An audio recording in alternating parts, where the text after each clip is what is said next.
University of W.O.R.S.H.I.P is a graduate of the University of Ibadan. Avid computer programmer who is passionate about improving healthcare in Nigeria, especially to those living in harm. He is the founder of Project Lend and Arm, a youth-focused voluntary blood donation awareness campaign and blood drive in Oyo State.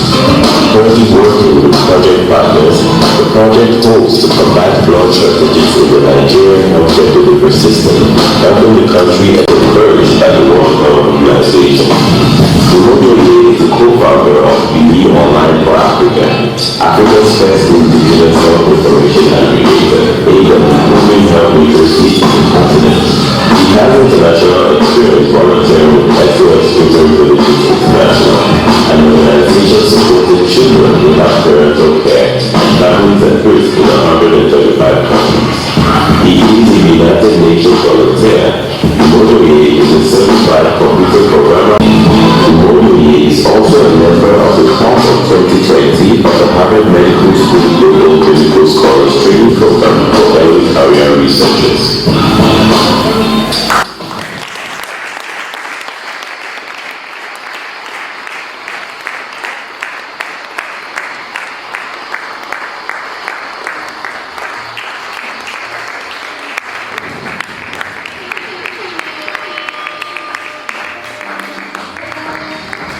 Good morning. Here last year, I was privileged to be here last year, and I was very glad to be re-invited. It doesn't happen to me very often. They usually send me back in the first time.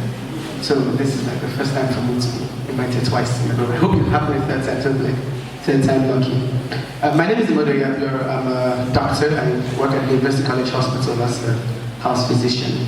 I'm here today to talk to you guys about how bad things have gotten and how we can work together to get things rolling. I would like to especially recognize the organizers of this program, Check Medical Missions International, and the lovely work they're doing. I'd like us to give them a round of applause and say thank you to them. I would also like to recognize my senior colleagues. I remain loyal chief, and I also like to recognize my fellow colleagues and Mr. W.O.R.S.H.I.P, who's stepped out now, who was the speaker just before me. I also want to recognize Mr. Dr. A.Y, who's now a fellow. It gives me great pleasure to always talk about you that starting from January next year, our continent will have the most young people of all the world's continents. Okay? So all of the young people in the world, about 29% of them will live in Africa alone. That's the highest. Okay, so we would have the youngest population of all the continents of the world. It would be a shame, therefore, if we don't start using that youthful energy to move to where we should be, which is at the forefront of healthcare. Right, now, Mr. W.O.R.S.H.I.P has said a lot of great things, and one of the reasons why I like programs like this is that to avoid repetition, I was already weary of the fact that he was going to speak before me, and I was aware that we kind of work in a similar space, so I know he would touch on a lot of things I would touch on. So the original slide I prepared, and thank God that I jettisoned it just before coming this morning and brought this instead, because he's referenced a lot of things that I would have referenced and it become repetition, so I'm happy about that. Now, I would like to reverse the order in which he gave you that principle called the AIR principle. I can tell you that the more practical principle is the REA principle, so it's research, innovation, then advocacy. And I will explain to you why research comes first.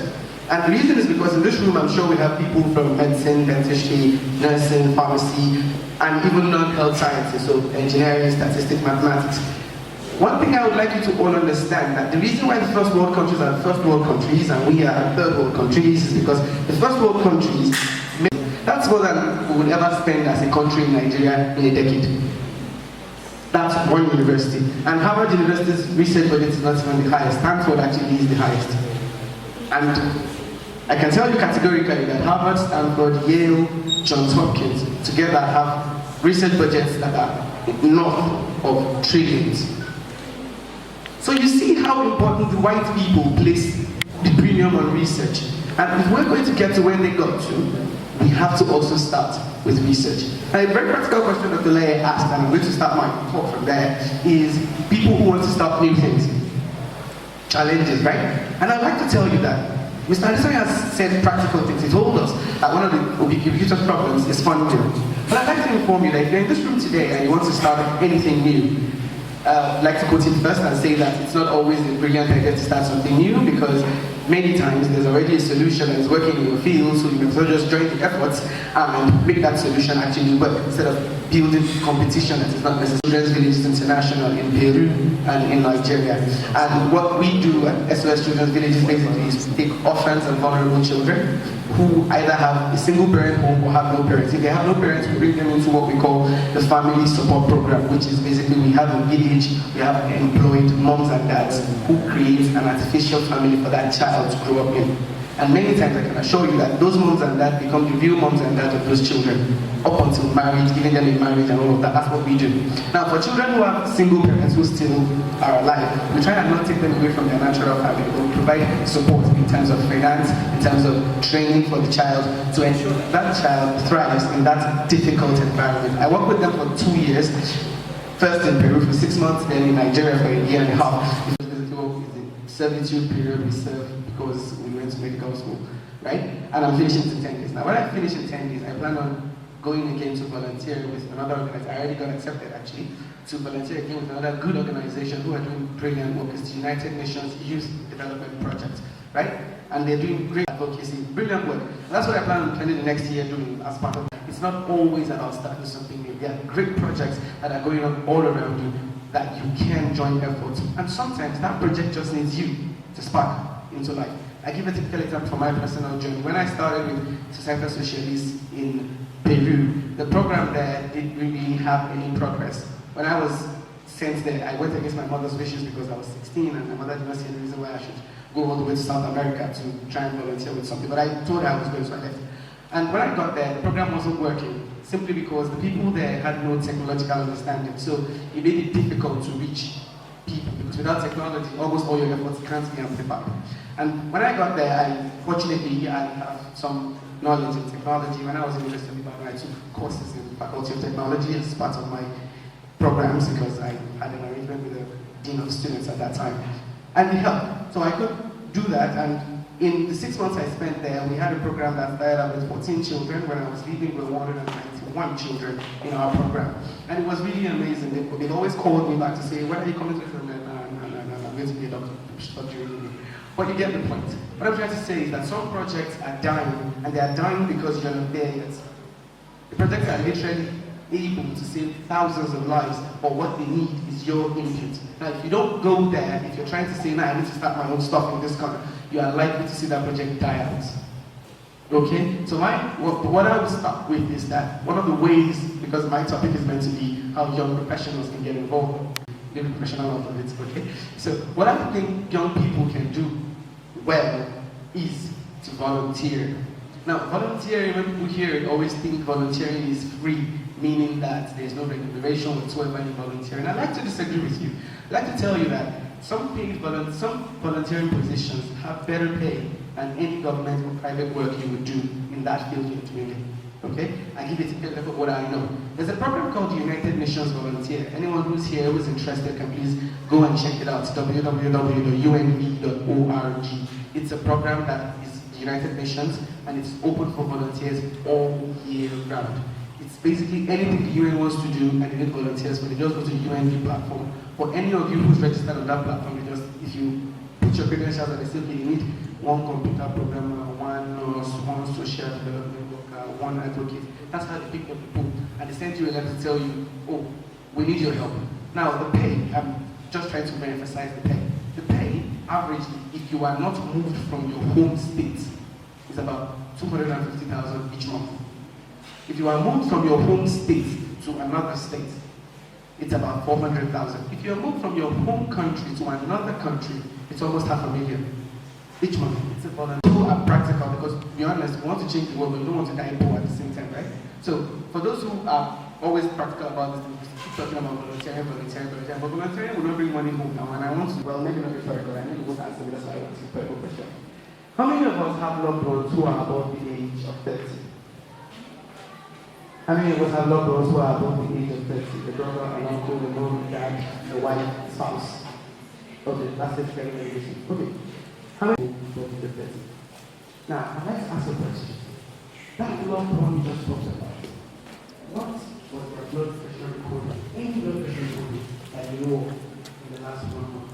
Can anybody give me an answer? That loved one we talked about. Does anyone know one blood pressure recording that they did in the last 1 month? Just one. Guys, you do? Yeah. Don't tell me if I know you do. Before I go up, I'm fortunate enough to speak at many places about healthcare. And anywhere I go, I always tell people, we will not achieve universal health coverage in Nigeria with the current system. You know why? Because first and foremost, we have too many diseases that can be prevented and we are not preventing them.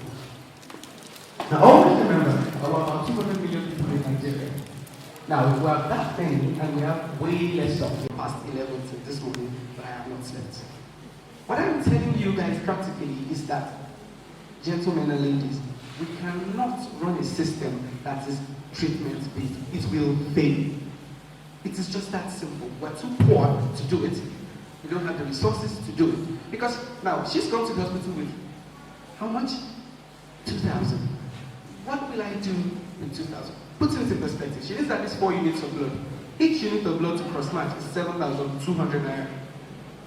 So you can see from the word go, I'm already in trouble.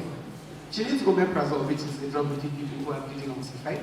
Each vial of omeprazole is about 900 naira. She has 2,000. She's going to take that at least for a week. Do you understand where the challenges start from? So the first thing we need to do in attempting to achieve universal health coverage in Nigeria is to first and foremost strengthen our preventive health care. And as young people, that's where we come in. I tell people that recently there was an issue with most Nigerians, and it's not their fault. We really do not have health information. Someone said, why don't you tourniquet the neck for a person who had penetrating neck injury? Just think about it for a minute. Tie a scarf around the neck to stop the neck from bleeding. You're basically killing the patient, aren't you?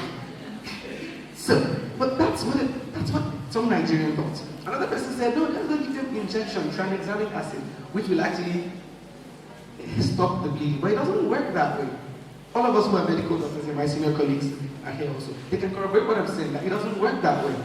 But the problem is, that's what the typical Nigerian knows. So our first problem is we do not focus enough on primary health prevention. So if there's anybody in this room who is interested in moving healthcare from point A to point B, like Czech are doing, I'd like to tell you that the first point of call where all of us need to focus our attention on is preventing people from getting sick in the first place. Because we do not have the resources to take care of so many sick people. So if we have less sick people, then the few sick people would have enough resources to get care. Do we understand that? I'll give you a last example before I move to the second point. In the University College Hospital where I work, that's the biggest hospital we have in this country, unfortunately, whether you like it or not. Now, in that hospital, the X-ray machine has not worked for at least 8 weeks now. So now, when any patient comes in and needs an X-ray that is not an erect X-ray, that means the patient cannot stand. Immediately, you need to get an ambulance, oxygen, if the person needs oxygen, and need to go to Fombel Diagnostic Center or 2Ts in Ghana to get an X-ray done. Because anything that's not an erect X-ray cannot be done. That has happened for 8 straight weeks. Are we together? So we see that the health system around us, I'll be honest with you, has crumbled. It's not crumbling, no, it has crumbled. Officially, it has crumbled. It's the truth. I mean, I've seen referrals, again, all due respect to all my colleagues who work at the they do a fantastic job there. But I've seen referrals from Nigerian hospital where you will hear that we are referring these patients for rebuild of episiotomy because there's no light to repair the episiotomy. I was on board, yes, no idea, it happened. We are referring this patient because there is no light to repair the episiotomy. So please come and help us repair the episiotomy because you have light. To move healthcare in Africa from A to B, first thing you should work on is preventive healthcare. And if you don't believe me, I'll just share one story. Remember that in this country, in this very country, learned people who have MScs and PhDs and BScs believed that drinking salt water will prevent Ebola. Just remember that. Just always remember that. Don't ever forget that. That we were in this country where people who actually went to school for 6 years, did undergraduates for 4 years, 10 years, did NYSC, 11 years, and then when they came out, the conclusion was drinking salt water will stop Ebola. Just think about that. Okay? So if you think this is just being sensational, remember what I just said. That in this country, people actually drank salt water to stop a virus. So the gap in health information is staggering. It is not even normal anymore, it's abysmal. So we, at this point, must show, as young professionals, if we're going to get involved, the first thing we must get involved is in the area of preventive healthcare. That's why I really appreciate what Czech does. It's so important. I always tell the player anytime I see him off record, he knows I tell him every time. I say, okay, what you are doing now, ideally we should be doing this and this and this. I tell the player, and I'm sure that that vision will definitely come to pass. Because preventive healthcare is the only way we can save Nigeria. It's the only way we can save our healthcare system. The resources required to save the healthcare system UK style, we don't have it. And we have almost 4/10 the population of that UK. That's why it can't work. The United Kingdom have 6 million people, okay? They make about 10 times the amount of money we make each year for 6 million people. And yet, if you read UK newspapers, one of the first things they always complain about is how healthcare is expensive. Now, we make 1/10 of that money. We are 4 times that population. And then people still keep saying, let's buy more CT scans, let's buy more MRI machines. It's never going to be enough.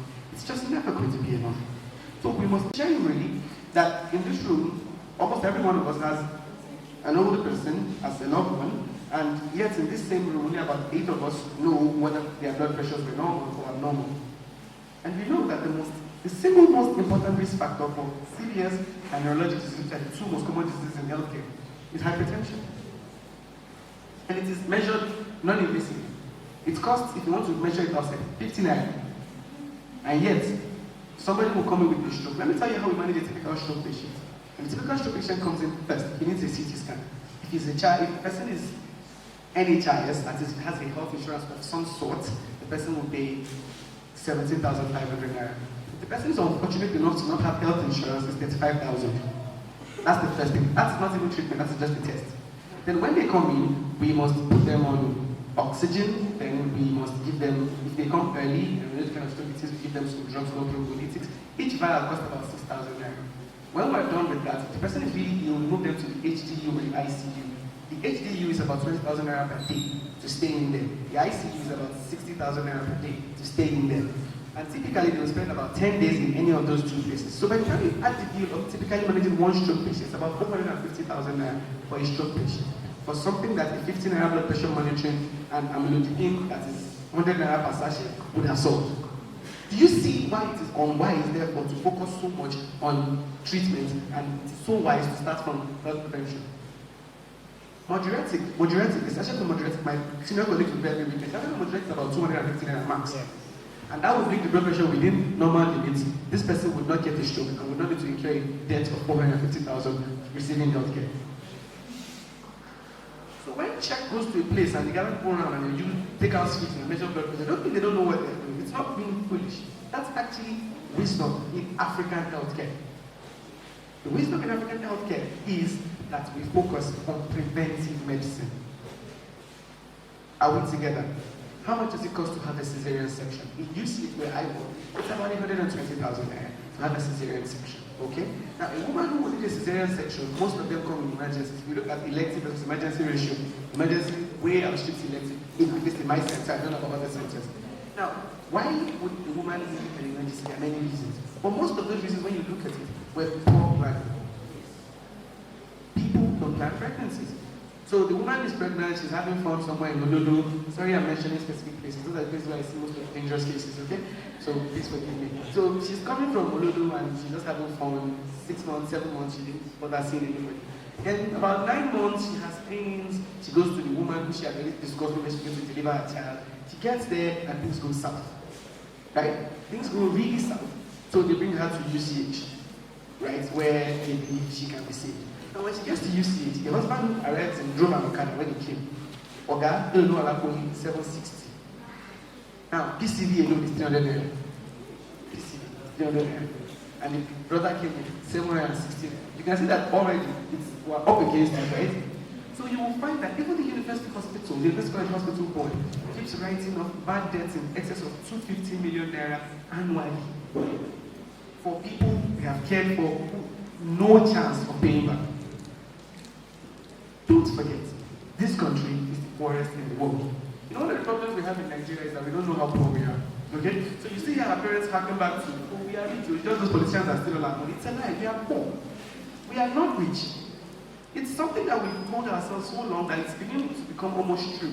We have believed the lie so long, we actually think it's true. So our parents still say that thing. My mother still says it. Nigeria will be very prosperous. They have all the money now. It's just those politicians that say, no sir, no ma'am.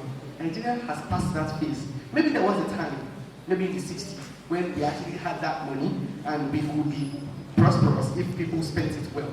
But we have consistently not spent it well for 45 years, and now we actually don't have money. We are actually broke. And the sooner that gets into our psyche, the better it is for us as health innovators when we are trying to solve healthcare problems. I told somebody I met, please take note that research comes before innovation, because if you do not have research data to back your innovation up, you are shooting in the dark. And for health, if you are looking for the place in healthcare to fit in Africa, I tell you categorically, and my senior colleagues here have practiced medicine longer than I have practiced, and I'm sure they would agree with you the same thing I have just said, that where you fit in is in preventive healthcare. Simply because right now, we don't have the money or the wherewithal to start saying we want to fit into what? We want to fit into treatment. Just look at all the new innovations in health. I'll tell you if you will know. So in MD Anderson Cancer Center, it's the biggest cancer center in the world, it's in the United States. So in the MD Anderson Cancer Center, they have a system that is powered by an artificial intelligence robot called IBM Watson. It's one of the most powerful supercomputers in the world. And what this machine does now for them in MD Anderson is that it has what we call a clinical decision-making system. What that means, when the patient comes into the place, it's no longer like a usage when you come into our consultant oncologist, Dr. When you come to Dr. Doctor, Mama, you kilo sheni, people are even okay, ma. Down never, or do medicine in okay, ma.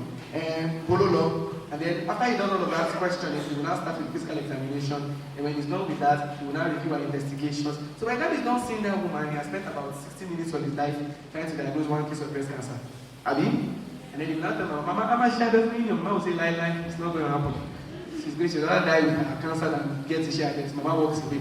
Guess what? Mama is coming back during our call in December with metastatic lung disease and in bad states. They will give her out to give her everything that she'll pack in A&E. That's a typical story of Nigerian cancer patients. In MD, what they're doing now is this. You come in, and before you come to the center at all, before you even show up at MD Center, you do what that Uncle Buddy kind of thing does, right? You're putting up your data on the system, right?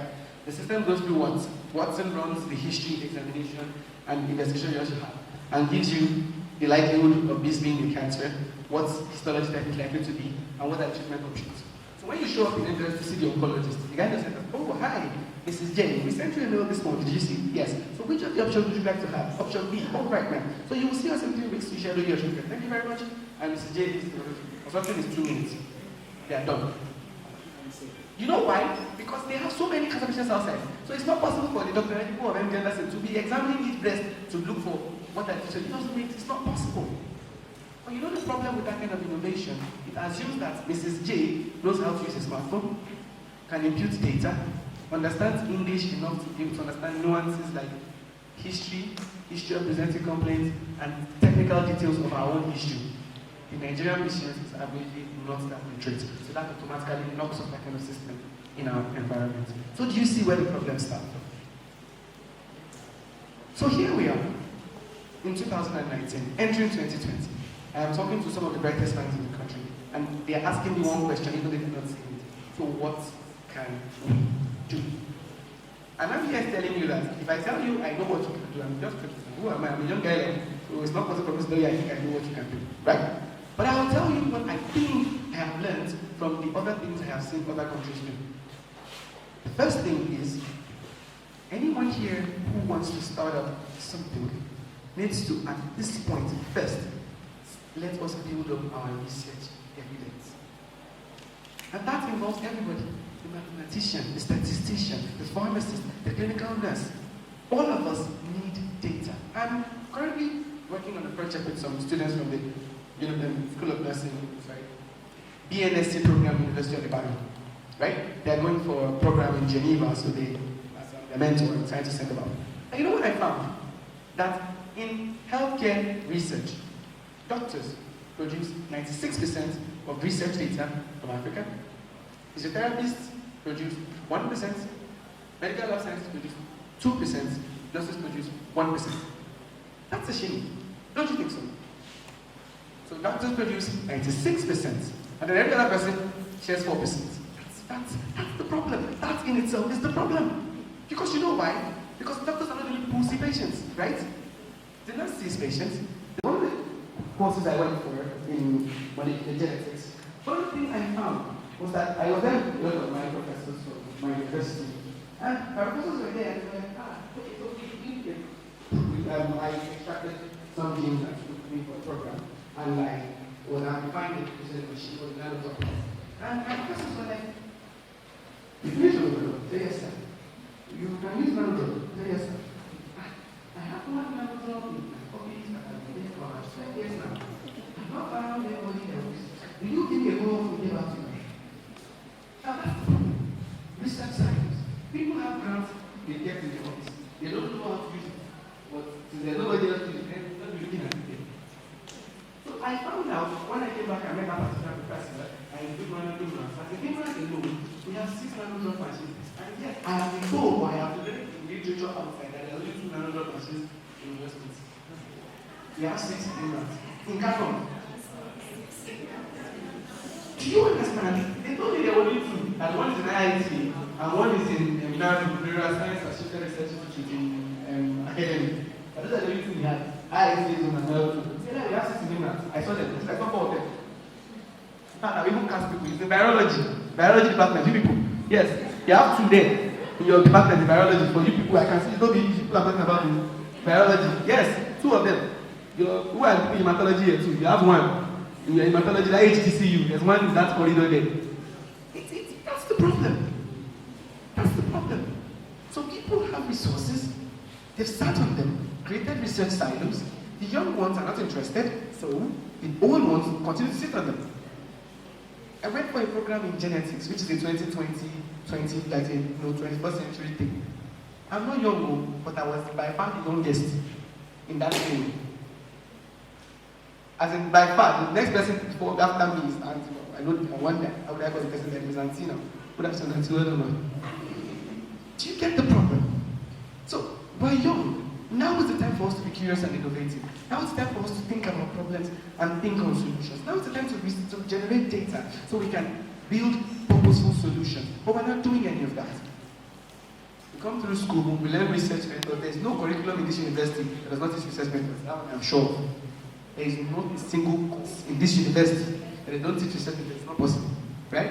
So that means everybody in this room at some point, either now or in the future, will have gone through the research methods. But we don't use that knowledge for anything. We just write one final year project to defend our psychology and MBSc. We take our BSc, we take 5 pictures of convocation. That is the end of our knowledge of research methods. That is the complete terminal end of it. For those who don't speak to that's the end. That's the problem. That is the problem. I was ashamed when I went abroad the first time for academic issues in Japan. And I saw 300 level students, 300, doing Drosophila. You know the kind of thing you see in biology textbook that you like you skip it like 300 level students in Japan were chowing it. That was as their own like look at full research work. And you are saying we are Japan are going to do it, but I can't be late, it's not possible. You can't just be late. I'm very passionate about this, so please forgive my name animated. But it's not possible. Because we are so far behind in generating data. You will see everything is black, black, black. When you see any world map, data of number of, I'm talking veterinary doctors now, number of dogs roaming the streets with rabies. Nigeria, no data. Number of bats. You know that by the way that we have bats that carry yellow fever in Mokola. There's actually a strain of yellow fever called Mokola virus. Strain of yellow fever, right? Yeah, those bats. You see those bats in that Body Gardens area. Those bats, yeah, those very ones. Yes, they're ones. Now, number of bats in that place and how they migrate per season, no data. Yet, those are the sources of yellow fever in your state too. If you are living in yellow fever in your state, that's where it's coming from. Let me just cast those bats now. Yes, let me cast them. That's not for yellow fever in your state, yellow fever source. That's where they are, that's their reservoir. That's where the mosquitoes will pick it up, come and give it to you and eat wherever it is they find us. But we don't know their migratory pattern, and we have veterinary people. We have people who study zoology in states, but we don't have anything. And the strange thing about this is that we don't know that that's exactly where money is. The people abroad A rich man abroad will die. Say, my name is Cecilia Roach. I have left an establishment of £100 million for researchers in third world country. Our friends in India and Pakistan, new money. They are going to go and child. Mr. Anderson said something about the 54 genes project, and I would like to correct it quickly. Not correct, I'd like to amplify a few things. He said about 2% of the Human Genome Project contains African data. Well, there's a lot more than just the Human Genome Project now. He's not really into genetics, so I will know a bit more about that. There's a lot more than the Human Genome Project now. We have what we call the haplotype map, the HAP map. And to impress you people, the Nigerian data, the African data, the black African data in the HAP map was gotten from, guess which state? You got it right, Ibadan. The data for the HAP map was gotten from the genome of people of Ibadan. Southwest, because historically the Oyo Empire claims to be like the progeny of the Yoruba race, so that's why it was Ibadan that they took those blood samples from. This one, we can't talk too much. Last thing I will say is this: did you know that one of the Nobel Prizes they gave in this decade was given to traditional doctor? I just blow your mind. Y'all are very stupid. That's not possible, but it's true. The woman who won the Nobel Prize in 2010 for ademycin combination therapy is a traditional doctor. She's a Chinese traditional doctor. She's a doctor. When they announced that it was Dr. Susan, she's a doctor. But if you translate her training into Nigerian training, if I look up, just keep it. You get my point. She was trained in the Chinese arts of medicine. And it was in that Chinese arts of medicine, giving herbs to people and all that she discovered that Artemisia wonua was able to kill malaria parasites faster than the other ones, and that was what led to that's what brought her to America, and that's what led to the association of ademycin, and that's what led to ECT, and that's what saving all of. When we went for the community, some guy, International Pharmaceutical Association of the World, IPFW, the chairman was there, and he came to my stand and said, Dr. Piero, you know what makes me like English? I said, I don't know, Greg, what's the problem? He said, it's too simple and random. He says, it's so pretty obvious. It's like, are we all done? He says, when I export my drugs to Peru in English, I convert it to the Peruvian language and export them to Peru. So why in God's world would I write all the drug information in English? He said, Mr. Greg, I don't know the answer to that question myself. That's why I'm here. Okay? And that partnership is like yielding a lot of results. But that's the problem. That's what I'm trying to sell to you guys today. That many of our solutions are pretty apparent. The only reason why they don't seem pretty apparent is because nobody has started doing research and looking at the data. Once you sit down and research and begin to look at the data, you begin to see, my God, people have research to do. In English, that means when we put our heads all this while. Because it becomes pretty clear that we have a lot of gaps. I brought this fine slide, to be honest with you, from WHO about research, but you know what I realized? I was just telling you statistics and a lot of fine graphs. This is the practical way I can explain it to you guys without having to bore you guys with all the graphs I brought with me. That you and I, and I'm going to wrap up at this juncture, that you and I can do three things as young professionals to move healthcare forward. First, we can volunteer with programs that are in primary healthcare prevention or research and move them from A to B. Two, we can ourselves become independent principal investigators and dig up data that will help tackle the problems we have. Three, we can use data that has been dug up by other people and create innovative solutions for tomorrow's future. Any of those three prongs, you and I can get involved without any additional training. Just the training you have alone at this point is enough. So I'm not going to come here and tell you that we used to learn computer programming. I learned computer programming because actually I didn't want to do medicine. I wanted to do computer engineering. But then my mother said, if you're a computer teacher, I will low. And so she ended up forcing me to come to medicine. So you will not have money, you'll be a computer science teacher. They don't have money, you want to be driving medicine. No. So she moved me to medicine, right? So that's how I ended up doing medicine. But I had no choice. I had to do the medicine, right? But I didn't kill my passion for computers. So what I did was I did the medicine and I made sure I did a computer along with it. So I now basically do both. But all of us are here in our respective professions and we have passion for what we've done. Now that passion, we can drive it into moving our health system forward. What we simply need to do now is we realize the importance of research and volunteering. If that's the only two things I've passed across today, I really think I have done the best job I could do in this setting. Because if we have more researchers, more volunteers, you would find that programs would go from it. Think about it, Dr. Lesa. If we had 50 hands for an outreach, and we have 150 hands for an outreach. Which outreach is more successful, sir? More, yeah, more. Do you understand what I'm saying? So the reality we find ourselves in today is that both of those two prongs upon which health innovation should stand are not there. That's why we're not innovating. That's why everybody is doing almost the same thing. Yesterday night, and this is last, sorry, I'm teaching this last thing, I'm not finishing, forgive me.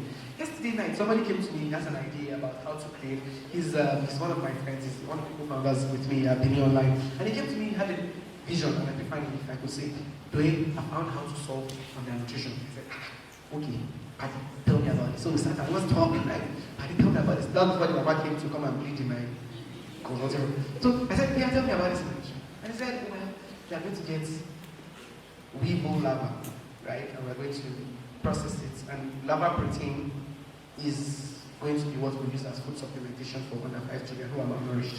And the first question I asked him was, my friend, what is the comparison of protein in egg and this larva you're talking about? I don't know. Okay, cost per gram of this larva protein you're talking about and egg, I don't know. Okay, cost per pound of chicken, meat, typical source of protein, and this new protein I'm talking about, I don't think you're not ready for innovation, sir. Go and do that assignment and then come back and talk to me. The reason is this. He has an innovative idea, but he has no clue how that idea compares to the current status quo that we have. So you will find that there are many innovative solutions that are more expensive than the one we are using traditionally. I think there was a particular program, I won't mention it because out of respect for the person, she's an innovator and I respect what she did. She went and won one of the really lovely prizes of the world for this new food supplements for children. She won the prize in Chicago. I said that congratulations to the well-known man because I met her at one of the summits I had spoken before. And she came back to Nigeria.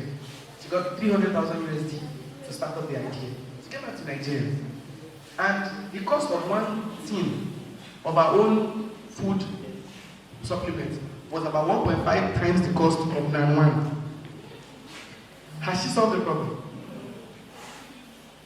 Do you see the problem with innovation without research? So that's why I started by emphasizing that it is not AIR, it is RIA.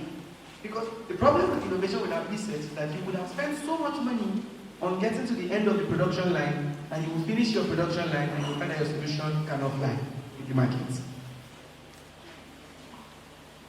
Share a ride was the right solution that we had. Before O.P.E. came, this was 6 years before O.P.E. came, I was in medical school.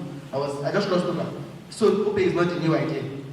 Uber was not the first one to think about it. It was Share a Ride that was the first one I remember, a ride-sharing platform where you could contact a guy who was going your way. It's also called Go My Way, who was going your way, and you both share the same ride down. It was a woman that founded it. She's from this innovation hub in Lagos, right?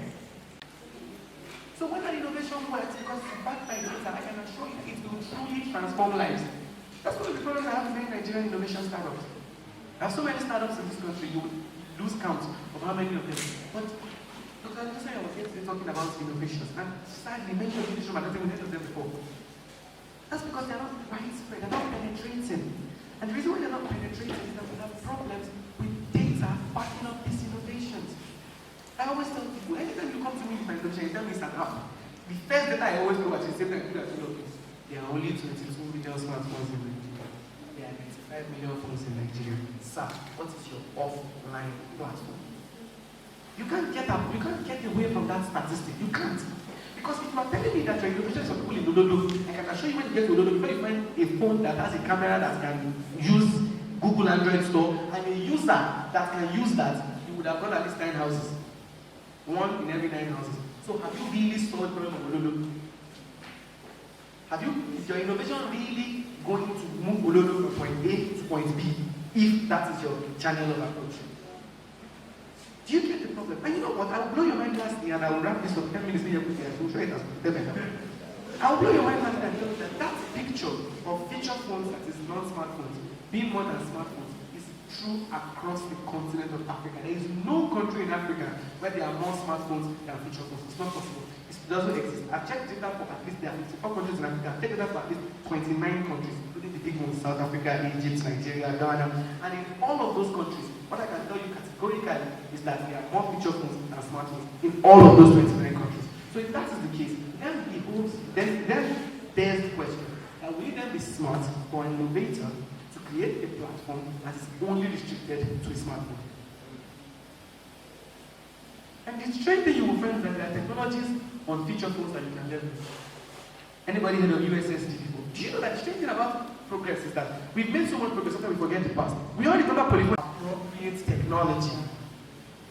Yet, we are moving fast in innovation without research as our fuel. We are going to burn out. So, take-home point of this message is we must, as a group of young professionals, determine to improve our research output so we have enough fuel for this journey called innovation. And on the journey of innovation, our first stop should always be appropriate technology. So for those of you who are interested in mobile technology, please take it from me that designing an app is brilliant. Once you are done designing your app, please sit down and transform those functionalities of your app in as little way as possible to work offline. Any solution that has both offline and online capabilities will fly faster than any solution that is primarily online. Thank you very much.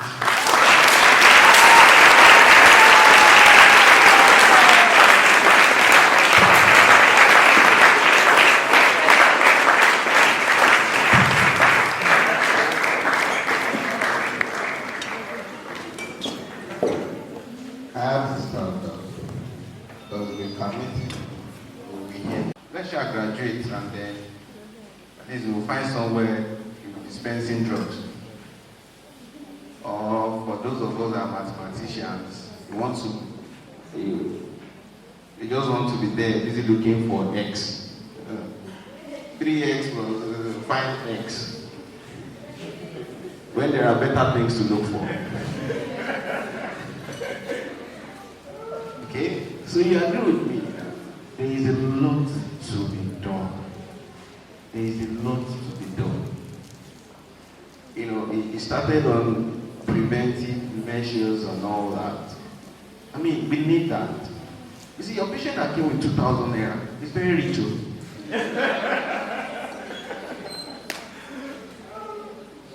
I'm privileged to work with the biggest private hospital in the department. And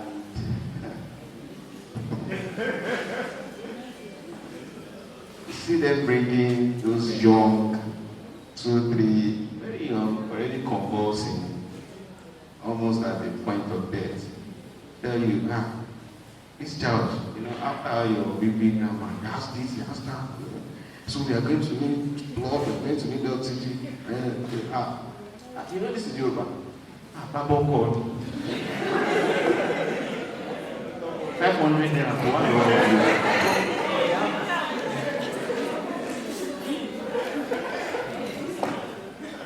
I did not tell your grandma know that. You see, have you ever experienced that moment after you worked and then someone will just come and tell you that, what have you been doing? Say, you just feel weak. And then you now be thinking, where do you start from? Okay, if I give the blood, we also give you oxygen. How do we? There's a lot of problems. And the honest truth is, an average Nigerian don't want to accept that fact. They're only waiting for, what has that doctor done? Twitter. That's our research area now. Just waiting. What's the latest? Okay. You see, don't mind them, those doctors, that's what they do.